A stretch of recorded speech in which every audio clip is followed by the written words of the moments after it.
Oh my god. If you're a fan of Murph, this is probably going to be your least favorite episode ever. I seriously think they just ruined him.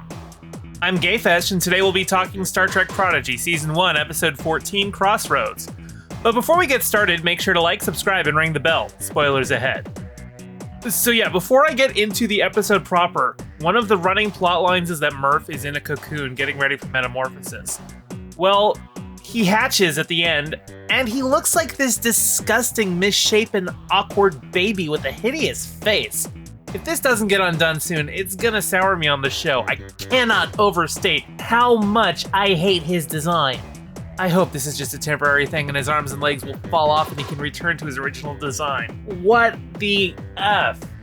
With that out of the way, the crew of the Protostar stash the ship on an ice world and make the hike to a nearby transport hub so they can charter a ride to Federation space.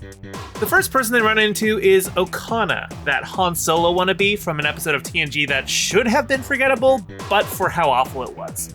He doesn't have a lot to do here other than briefly be a scoundrel, but it looks like he's gonna be joining the crew for a bit. So as much as I disliked this dude in his TNG episode, I'm willing to give him a chance once they start using him later. The whole thing is a comedy of errors as the Dauntless also arrives to meet up with Frex and find out what happened at the relay station, and the Diviner remembers his daughter's name so they know to look for a Vaunakot named Gwendala. So, right as they go to seek out Starfleet and Janeway to seek asylum, suddenly Starfleet and Janeway think they've kidnapped Chakotay and destroyed a Federation outpost. So now they have to steal a speeder and flee to the Protostar, with Okana hiding aboard the speeder, while some Xindi reptilian cops chase them. They get to the ship and it becomes a chase between them and the Dauntless, and boy, you really get a sense for how small the Protostar is when it comes face to face with the Dauntless and is just absolutely dwarfed.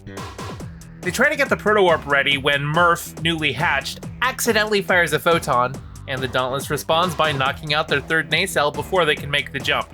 Fortunately for them, they're knocked out of warp on the border of the neutral zone, and Okana knows how to modulate their shields to avoid looking like a Starfleet vessel.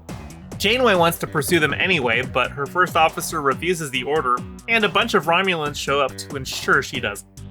I'm enjoying how the story is set up to make Janeway an antagonist, and how it is genuinely difficult for the Protostar crew to actually explain everything. When you have a weapon that piggybacks off comm signals, you can't even hail them and let them know. But that's it for this week. Do you hate Murph's new look as much as I do? Leave a comment below. Maybe Rock Talk has learned about Morse code in her studies and can blink a flashlight at them next time. Be sure to like, subscribe, ring the bell, and share the video with your friends. Subscribe to my Patreon to get shouted out in future videos.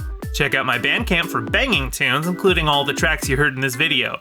Follow me on Twitter @GayestFesh, and don't forget to check out my podcast, The Rest of Both Worlds, where I go through Star Trek The Next Generation with a friend who's never seen it.